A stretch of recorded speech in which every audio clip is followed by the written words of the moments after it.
Bueno, gloria a Dios. Estamos aquí hoy para compartir, ¿verdad? Como los miércoles, los estudios bíblicos de los Salmos.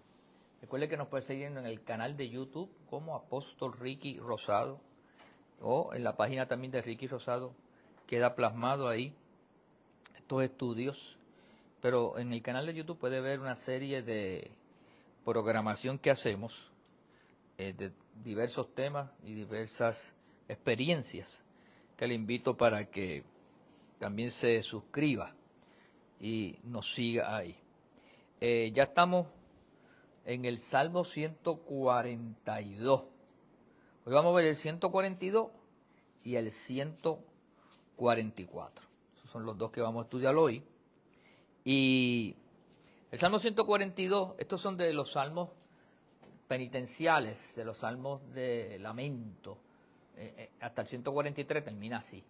Ya el 144 es un salmo casi adaptado a nuestras realidades contemporáneas, porque usa unas frases y unas experiencias como si las estuviéramos viviendo en pleno siglo XXI. La petición de ayuda en medio de la prueba, o de una lamentación, David en una cueva. Masquil de David, oración que hizo cuando estaba en la cueva. Y se cree que esta puede ser la cueva de Adulán, cuando David venía huyendo de Saúl y estuvo solo en aquella cueva por un momento dado. Después que está solo un tiempo, entonces llegan los valientes de David, los hombres que vivían también deambulando por las calles, pero que habían hecho de David un héroe, porque sabían lo que había pasado ya con Goliat, y fueron y se unieron con él. Les estoy dando un resumen del libro de las Crónicas, para que sepan en el contexto que está este salmo. David está en este momento solo en la cueva y dice: con mi voz clamaré a Jehová, con mi voz pediré a Jehová misericordia. Que esa palabra voz ahí es en voz alta o en oración alta. Delante de él expondré mi queja, delante de él manifestaré mi angustia. Cuando mi espíritu se angustiaba dentro de mí, tú conociste mi senda. Mi senda ahí es lo que estaba yo viviendo o pensando, el camino que estaba viviendo. En el camino en que andaba, me escondieron lazo. ¿Se acuerda del lazo del cazador? Mira a mi diestra y observa, pues no hay quien me quiera conocer. No tengo refugio, no hay quien cuide de mi vida. Clamé a ti, oh Jehová, dije, tú eres mi esperanza y mi porción en la tierra de los vivientes. Escucha mi clamor porque estoy muy afligido. Líbrame de los que me persiguen, porque son más fuertes que yo. Saca mi alma de la cárcel para que la alabe tu nombre. Me rodearon los justos, porque tú me serás propicio. Entonces todo el resumen de lo que pasó en la cueva. Son más grandes que yo, un ejército de Saúl. Pero luego dice, ¿cómo está el prisionero? Pero saca mi alma de la cárcel. Realmente no estaba en la cárcel, estaba en la cueva. Pero me rodearon los justos. Llegaron gente que fueron los que se convirtieron en los valientes de David. Y el Señor le fue propicio. Vamos a decir algo más en detalle sobre el Salmo. Este Salmo 142 también se puede resumir como en el conflicto al triunfo, porque después de esto David sale para sus grandes victorias. En otra lamentación, esta es otra lamentación en la cual el salmista derrama su corazón delante de Dios en oración. El epígrafe le identifica como un másquil de David, que eso también lo puede ver en el Salmo 32. Cuando estaba en la cueva, una referencia similar a la que encontrábamos en el Salmo 57. El autor siente que su situación es desesperada, pero la acción misma de orar vuelve sus pensamientos a la liberación que anhela de manera ardiente. Los versos 1 y 2, que describen el problema del salmista, hay dos referencias específicas al hecho de que trata aquí de una oración en voz alta, un clamor. Y Osculi comenta, dice, vale la pena pensar en el valor de la práctica que aquí se enseña de pronunciar en voz alta las oraciones privadas. Hay momentos que tus oraciones privadas tú las haces en silencio o en un susurro, pero hay momentos que tú sientes decirlo en voz alta, casi gritarlo. Otra cosa que este hermoso, aunque pequeño salmo nos enseña es la bienaventuranza que se encuentra al hablar con Dios de los problemas y conflictos en que nos vemos envueltos. La conversación íntima y directa con Dios es un medio de la unión con Él, que santifica la vida y todas las actividades de los creyentes. Delante de Él expondré mi queja, verso 2. El lugar en donde corresponde verdaderamente que volquemos todas nuestras quejas o ansiedades es ante la presencia del Señor. Por eso los creyentes tenemos un aspecto bien positivo a través de la oración, que podemos hasta ventilar, podemos expresarnos. Yo lo que siempre aconsejo es que no sea una lamentación donde te quedes preso, porque pues eso se queda ahí en esa expresión, y la oración es mucho más que eso. La oración es alcanzar resultados. Si usted no va a orar para alcanzar resultados, pues lamentablemente vivirá en una autocompasión personal.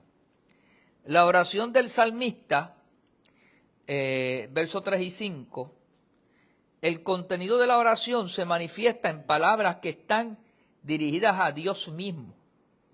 En el momento de más profundo conflicto, Dios conoce tu senda, Dios conoce lo que te está pasando, Dios conoce tu pensamiento, Dios conoce tu caminar.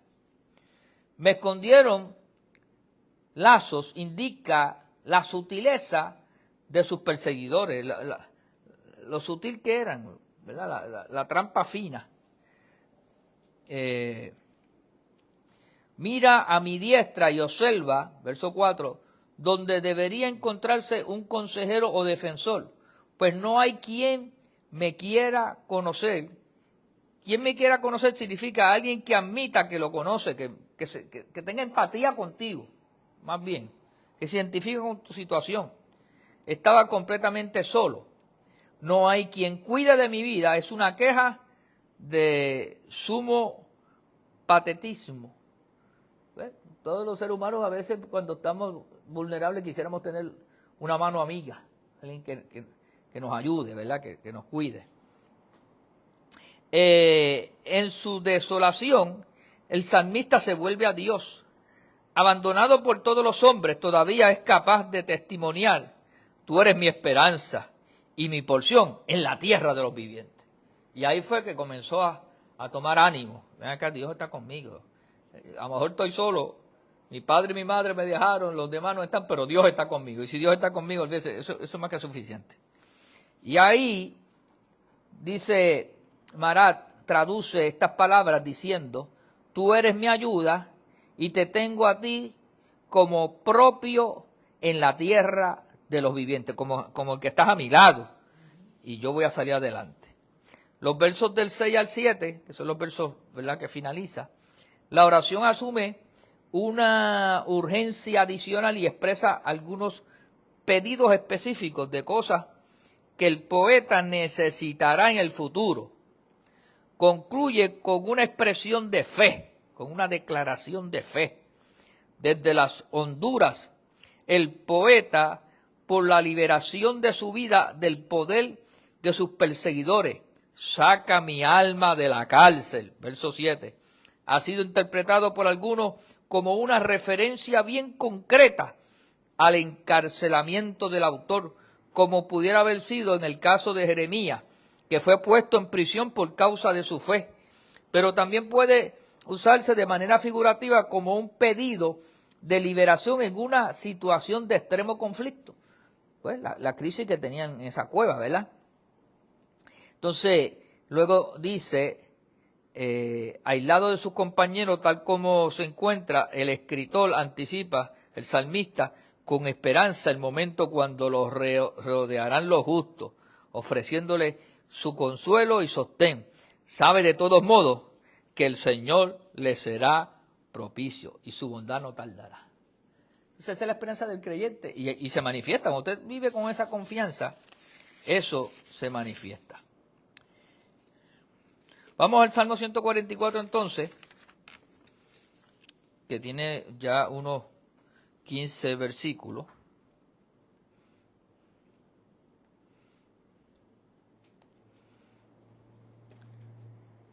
Y este salmo es bien de mucha actualidad.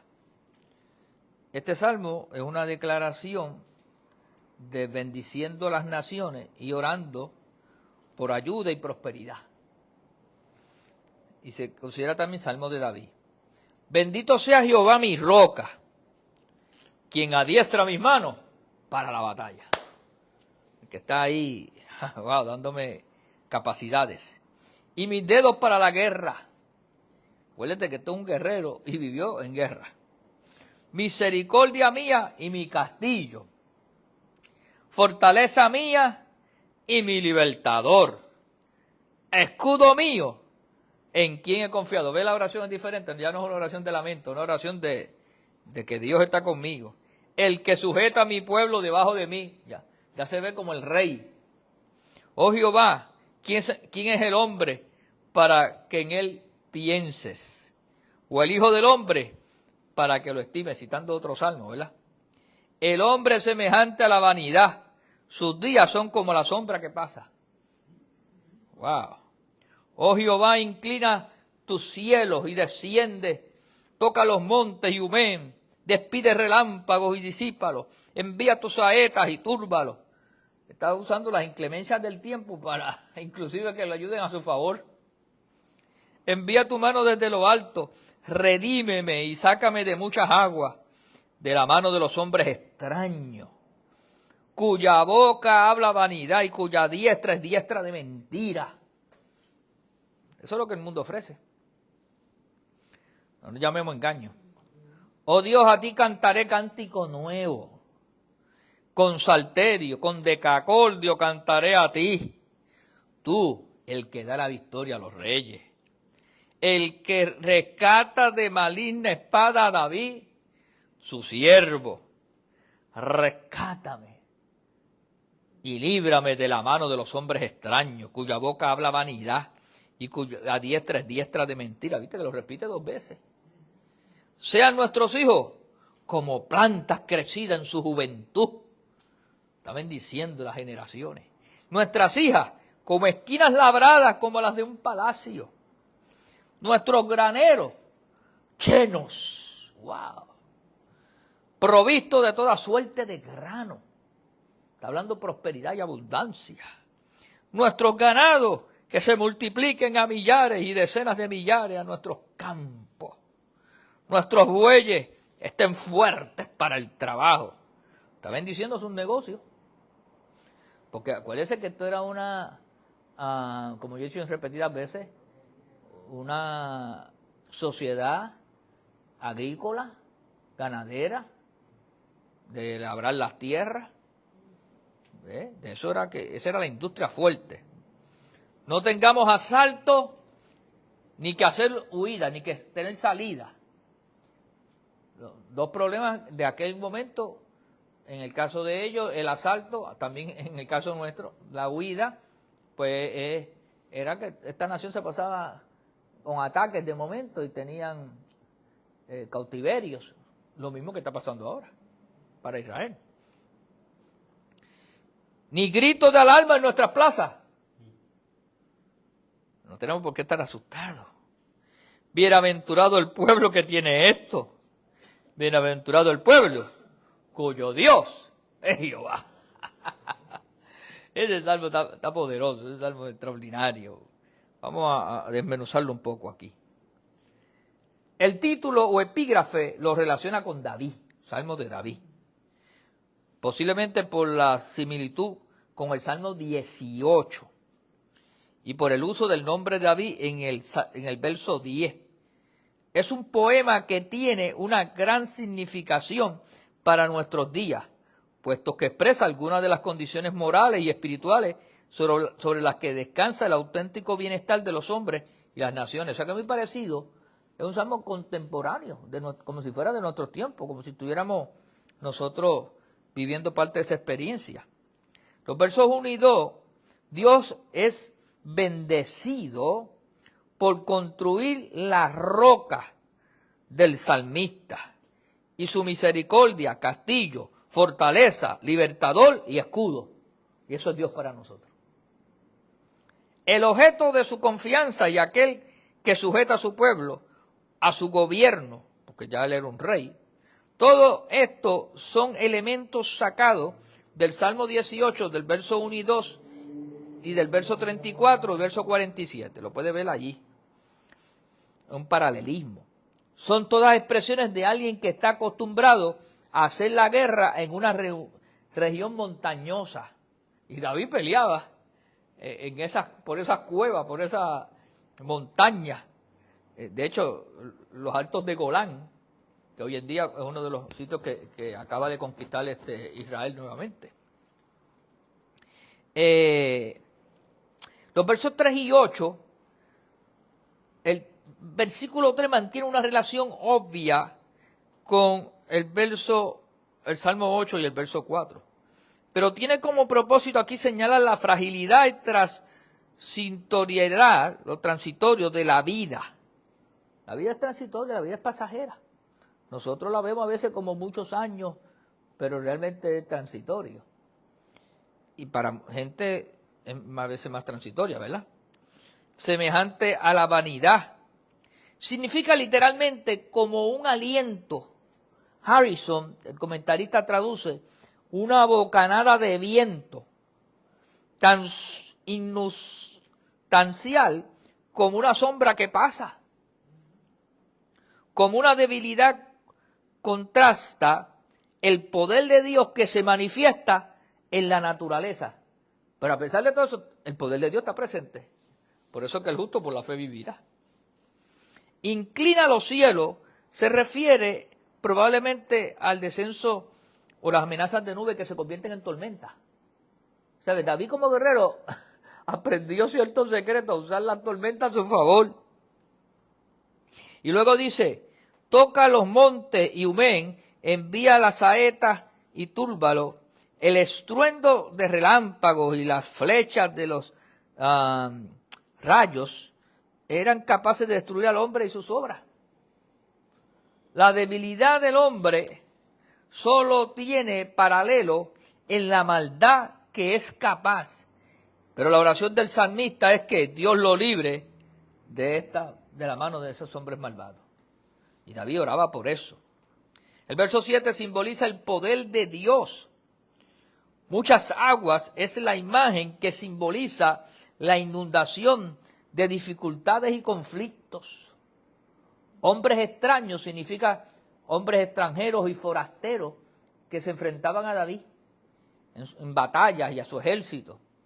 La boca de los hombres habla vanidad y ni siquiera puede confiarse en sus juramentos.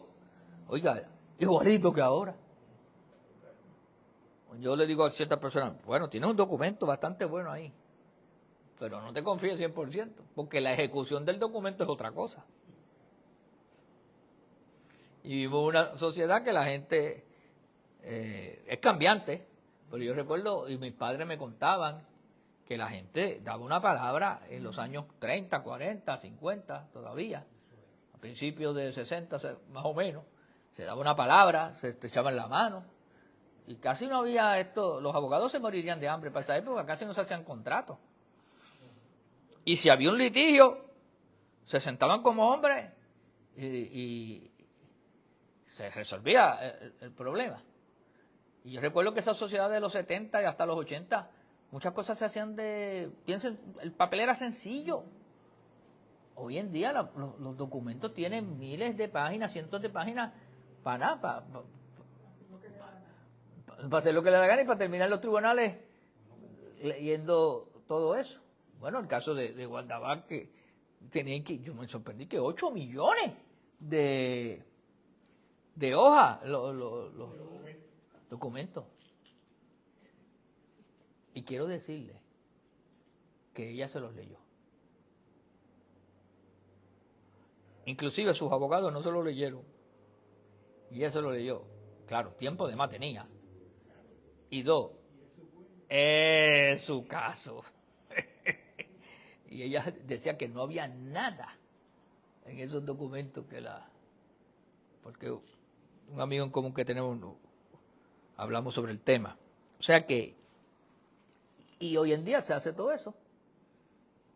Y como quiera usted no tiene una camisa de fuerza en ese sentido. Pues esto mismo ya pasaba en esa época.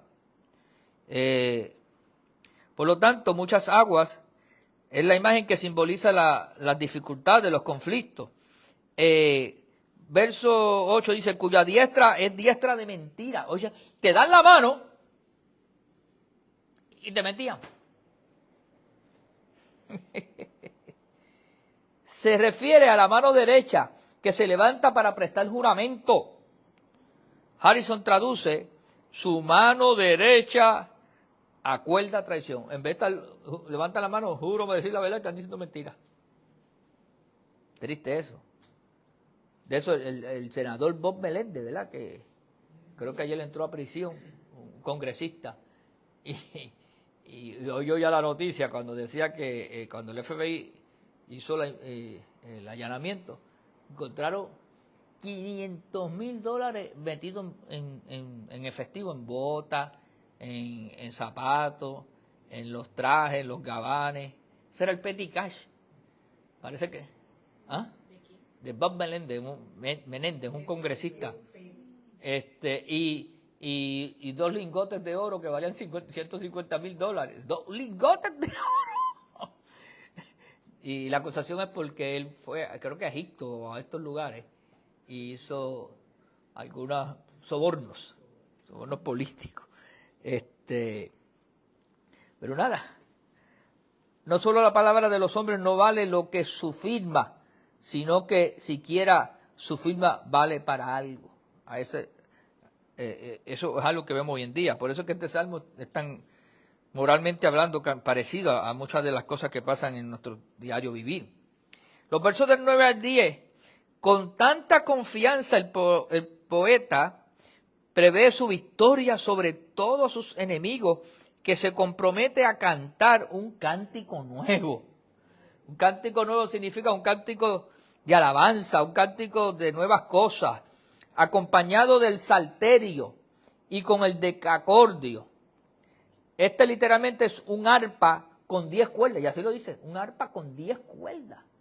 O sea, David estaba ya describiendo el instrumento que usó para... Que muchos de estos instrumentos los construyó David también. La medida en que se utilizaba tanto la música vocal como la instrumental en la alabanza de Dios puede deducirse con la mayor claridad en el Salmo 150, los versos del 3 al 5. El último salmo que luego lo estudiaremos también. Dios da la victoria y rescata de maligna espada a su siervo. Espada de mal, espada cruel. Una nota de pie que aparece en la versión de Barclay recuerda que esta ha sido interpretada como referencia a la espada de Goliat. Eso que está diciendo ahí, la espada de maldad, era recordando la espada de Goliat. Representa en un sentido más amplio cualquier espada o poder militar que sirve de mal. Y recuerde que esto está basado en el contexto de un guerrero, ¿verdad?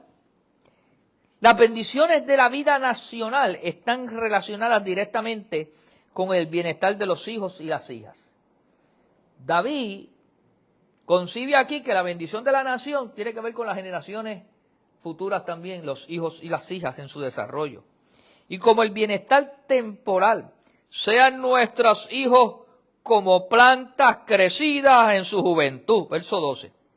Puede significar restos y fuertes como retoño, jóvenes dedicados, jóvenes de pureza, de fuerza, de determinación, que los padres se sientan orgullosos de que han transmitido una enseñanza correcta.